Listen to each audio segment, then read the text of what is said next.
नमस्कार प्यारे मित्रों, 27 फरवरी को जो कि आपकी बाल मनोविज्ञान शिक्षा शास्त्र की बी सीरीज जो हम है वो सॉल्व करने जा रहे हैं, जिनके बी सीरीज हैं अपना ब्लूप्रिंट तैयार कर लीजिएगा। बी सीरीज के साइकोलॉजी मनोविज्ञान के 100% जो बिल्कुल 100% सही क्वेश्चन है उनके बारे में आज हम चर्चा करेंगे। तो बिना देरी के साथ करते हैं शुरुआत। 27 फरवरी सेकेंड शिफ्ट बाल मनोविज्ञान एवं शिक्षा शास्त्र मैंने ये सीरीज करवा दी है, तो इतना समय मैं यहाँ पर जो है वो व्याख्या करने में दूंगा नहीं, तो सीधे उत्तर देने की चेष्टा करूंगा दोस्तों। तो आप अपने मिलान तुरंत कर लीजिएगा।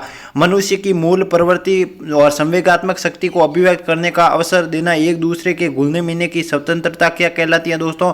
तो इसका सही उत्तर होगा ऑप्शन नंबर ए, अतिरेचन यानी मार्गंतीकरण और शोधन होगा नहीं, क्योंकि ये तो क्या समाज में नई रीति व्यवस्था करनी है, और ये डी होगा नहीं। तो ऑप्शन नंबर ए बिल्कुल 100% सही उत्तर होगा ऑप्शन नंबर ए।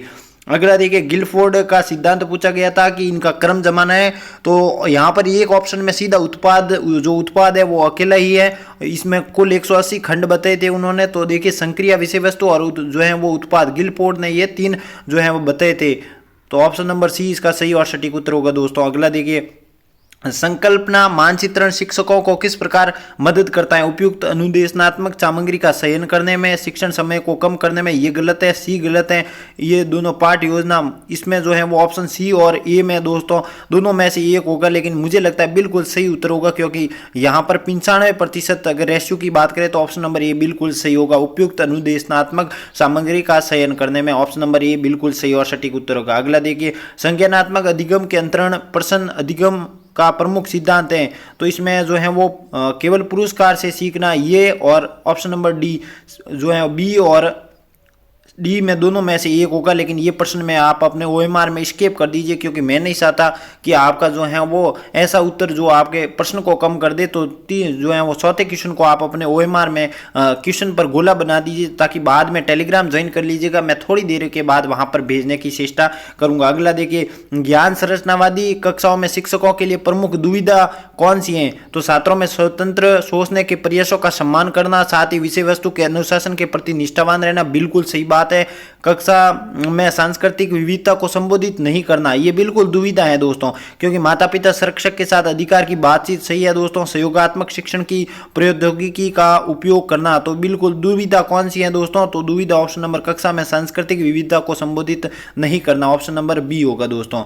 अगला देखिए, इसमें दोस्तों इस प्रश्न को स्किप कर दीजिए, क्योंकि ये दोस्तों काफी जटिल प्रश्न है। यहाँ पर बोर्ड क्या मानता है वही महत्वपूर्ण है, और जो है वो थोड़ी देर के बाद मैं जांच करके आपको टेलीग्राम पर जरूर भेज दूंगा। तो क्योंकि जो मुझे 100% सही है वही बताऊंगा दोस्तों, क्योंकि आपके एक एक नंबर की महत्ता है दोस्तों। 7वें क्वेश्चन को देखिए, राष्ट्रीय पाठ्यचर्या रूपरेखा 2005 का प्राथमिक उद्देश्य क्या है दोस्तों? तो विज्ञान को विद्यालय से बाहर से जोड़ना, चहुमुखी विकास करना, ऑप्शन नंबर सी बिल्कुल सही होगा दोस्तों। अगली देखिए, ये परिभाषा दोस्तों वेस्लर की है दोस्तों। किसकी है? वेस्ले की परिभाषा है दोस्तों। अगला देखिए, वृद्धि और विकास के 2 प्रमुख कारण कौन से हैं? तो परिपक्वता और अधिगम, इसका बिल्कुल सही और सटीक उत्तर होगा ऑप्शन नंबर जो है रहेगा सी। अगला देखिए, ज्ञान की रचना अनुभवजन्य अधिगम की भूमिका में महत्वपूर्ण आधारित है, केवल पाठ्य पुस्तकी ज्ञान का नहीं, केवल सिद्धांत व अभ्यास का नहीं, केवल अनुभव और परावर्तन का नहीं दोस्तों। इसमें ऑप्शन नंबर सी बिल्कुल सही होगा, अनुभव और परावर्ती चिंतन पर इसका सही और सटीक उत्तर होगा दोस्तों। 11वां क्वेश्चन देखिए, जो है RTA की धारा 29 पूछी गई, ये पाठ्यक्रम या मूल्यांकन से संबंधित थी, तो ऑप्शन नंबर ए बिल्कुल सही और सटीक उत्तर होगा दोस्तों। इसमें देखिए, ये मेरी स्मृति के आधार पर है, लेकिन इसको आप स्केप कर दीजिएगा। लेकिन मेरी स्मृति के अनुसार अहम की भावना दोस्तों 1 से 3 के मध्य आत्मीयता और एकांत की 65 वर्ष, और स्वयं और लज्जा संदेह वाला दोस्तों, ये आपके इन दोनों में से डाउट है, लेकिन ये दोनों तो कंफर्म है। अब बोर्ड की आंसर की पर ही आप देखिएगा इस प्रश्न को, क्योंकि मैं नहीं चाहता कि मेरा जो है वो मुझे जो आ रहा है, जो 100% मैंने जांच कर की है वही मैं बताऊंगा। ऐसे क्वेश्चन नहीं बताऊंगा तुक्के, जहां पर आपके जो है वो द्वंद्व की स्थिति में हो, आपके नंबर कम हो दोस्तों। जो मुझे 100% आ रहा है वही बताने की मैं चेष्टा कर रहा हूं। अब देखिए, 14वां क्वेश्चन देखिए, यूरेका शब्द किस? तो इसमें देखिए, गर्भाधान और प्रबोधन दोनों में से एक हो सकता है। अब है कौन सा इन दोनों में से, ये बात अभी तय नहीं हुई है। NCF 2005 देखिए, मूल्यांकन पद्धति किस पर जोर दिया इन्होंने? तो सतत है व्यापक मूल्यांकन, इसका सही होगा दोस्तों, ऑप्शन नंबर बी इसका सही और सटीक उत्तर होगा दोस्तों। अगला देखिए, 16वां क्वेश्चन आपके सामने आपके समक्ष, अतिरिक्त संज्ञानात्मक भार का मुख्य कारण क्या है? तो यहाँ पर देखिए ये प्रश्न 16वां क्वेश्चन आप स्किप कर दीजिए दोस्तों, जटिल प्रश्न है। अगला देखिए, निम्नलिखित में से कौन सा शील गुण व्यक्तित्व की महत्वपूर्ण संरचना है जो व्यक्ति के दिन प्रतिदिन अंतक्रिया में परिलक्षित नहीं होती? तो मूल शील गुण, ऑप्शन नंबर डी बिल्कुल सही और सटीक उत्तर होगा। जो 100% सही है दोस्तों वही मैं आपको बता रहा हूँ। अब देखिए, कौन सी कार्यक्रम जो संस्था नियमित रूप से नियंत्रित में रहते हैं दोस्तों? तो इसका ऑप्शन नंबर होगा क्या? भारतीय पुनर्वास परिषद, ऑप्शन नंबर ए बिल्कुल सही और सटीक उत्तर होगा। कितनी विकलांगताएं शामिल की गई? तो 21 विकलांगताएं शामिल की, ऑप्शन नंबर डी। प्रधानमंत्री जो ध्रुव का पूछा गया था इसमें, तो विज्ञान प्रदर्शन, कला या प्रतिभाशाली बच्चों की पहचान प्रोत्साहन करना, ऑप्शन नंबर बी इसका सही और सटीक उत्तर होगा। एक बच्चे के समान दिखने वाले पुरुष को जो है वो पापा कहता है बच्चा, इसका उदाहरण क्या है? तो अधिगम और अनुकूलन, दोनों में से एक होगा। यहाँ पर डाउट प्रश्न है, इन दोनों में से एक होगा दोस्तों, तो आप इस पर देख लीजिएगा, स्किप कर दीजिएगा, इन दोनों में से एक है दोस्तों। चलिए अगला देखिए, निम्नलिखित में से कौन सा वृद्धि एवं विकास के सिद्धांतों का शैक्षिक अनुप्रयोग नहीं है दोस्तों? तो इसमें क्या है? कभी भी प्रयासों का उपलब्धि प्राप्ति का समर्पण नहीं करना चाहिए, बिल्कुल सही बात है। प्रत्येक विद्यार्थी की सहायता उसकी व्यक्तिगत शक्तियों और सीमाओं के अंतर्गत रहकर करना चाहिए, बिल्कुल सही है। विकास की विशिष्ट अवस्था के अनुसार शैक्षिक अनुभव होते हैं उनको योजनाबद्ध करना। फिर देखिए, विशिष्ट विकास अवस्थाओं के दौरान प्रगति का समेकन और आगामी प्रक्रिया की अपर्याप्त व्यवस्था करना, ये मुझे लगता है ऑप्शन नंबर डी इसमें दोस्तों शैक्षिक अनुप्रयोग के नहीं है, यानी अव्यवस्था, अपर्याप्त व्यवस्था नहीं करनी चाहिए, पर्याप्त व्यवस्था करनी चाहिए। ऑप्शन नंबर डी इसका सही उत्तर होगा, जो कि शैक्षिक जो अनुप्रयोग का उसका नहीं है दोस्तों।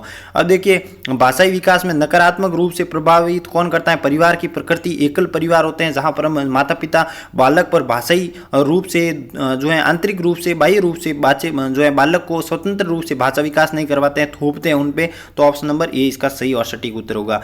अब देखिए, हार्वर्ड गार्डनर के स्थानिक बुद्धि थी, जिन्होंने भाषा, तार्किक वगैरह, अंतर्वैयक्तिक वगैरह ये सिद्धांत दिए थे, उनमें से स्थानिक बुद्धि किसमें है? तो दोस्तों जो है चित्रकार, सर्वेक्षक, वास्तुकार और इंजीनियर, ऑप्शन नंबर बी बिल्कुल 100% सही उत्तर होगा दोस्तों। इसके फोल्डिंग का अर्थ क्या होता है? पाड़ मसान अर्थ होता है। वाइगोत्सी से प्रश्न पूछा गया, ये अस्थायी सहायता होती है दोस्तों, तो छात्रों को स्वतंत्र प्राप्त करने की मदद करती है, तो ऑप्शन नंबर बी बिल्कुल सही होगा 100%। अगला देखिए, 16 परिक्षेपीय, इनमें से प्रशिक्षण पूछा गया, तो 16 पीएफ नहीं है दोस्तों, ये कैटल की परीक्षण है, बुद्धि से संबंधित है, ऑप्शन नंबर बी बिल्कुल सही और सटीक उत्तर होगा। अब देखिए, पूर्व क्रियात्मक में जो है शिक्षण निर्णय नहीं लिया जाता इसमें, तो मूल्यांकन विद्या जो है शिक्षक पहले से पूर्व क्रिया यानी पहले से जो क्रिया करते हैं, सोचते हैं, तो इसमें विद्यार्थियों का पहले से मूल्यांकन नहीं किया जा सकता। क्लास में जाने के बाद जो उद्देश्य होते हैं उनको सार्थक करने के बाद मूल्यांकन किया जाता है, लेकिन यहाँ पर बता रहा है पहले, तो ऑप्शन नंबर सी होगा दोस्तों, ये इसका नहीं होगा। अगला देखिए, 28वां क्वेश्चन जो है वो अत्यंत प्रतिभाशाली माता पिता की संतान अपने माता पिता के अपेक्षा कम प्रतिभाशाली हो जाती है, इसका कारण क्या है? तो वंशानुगम वातावरण से पूछा गया, 100% बिल्कुल सही उत्तर होगा, ऑप्शन नंबर बी आपका 100% सही उत्तर है दोस्तों। अब इसका 29वां क्वेश्चन का स्किप कर दीजिए, मुझे जो है वो इसकी जानकारी अभी नहीं मिली है। अगला देखिए, सृजनात्मकता विशेषता में कौन सी नहीं है? सृजनात्मकता साहसी और खुली सोच है, बिल्कुल सही बात है। सृजनात्मकता में अहम की भागीदारी होती है, नहीं दोस्तों, सृजनात्मकता में अहम की भागीदारी नहीं होती है। राष्ट्र निर्माता होता है बालक, राष्ट्र की अच्छी जो है आदर्श वाक्य उसमें प्रश्नलिखित हो जाते हैं, तो ऑप्शन नंबर सृजनात्मकता को बुद्धि से अलग नहीं किया जा सकता, नहीं किया जा सकता। क्या बुद्धि दिमाग को अलग रखे, सृजनात्मकता को नहीं रखे? और सृजनात्मकता विद्यालय उपलब्धि जो है परस्पर संबंधित है, तो ऑप्शन नंबर बी इसका जो कि गलत है दोस्तों। ये थे 30 क्वेश्चन मनोविज्ञान के। अगर कोई और सीरीज मिलानी है तो कमेंट जरूर कीजिएगा, और जो स्किप प्रश्न किए हैं आप टेलीग्राम ज्वाइन हो जाइए, जैसे ही ये क्लासों का दौर समाप्त होता है मैं टेलीग्राम पर भेज दूंगा आज या कल में जो प्रश्न स्किप किए हुए हैं वहां पर जानकारी लेकर। मिलते हैं अगले सेशन में, तब तक के लिए नमस्कार, जय हिंद, जय भारत दोस्तों।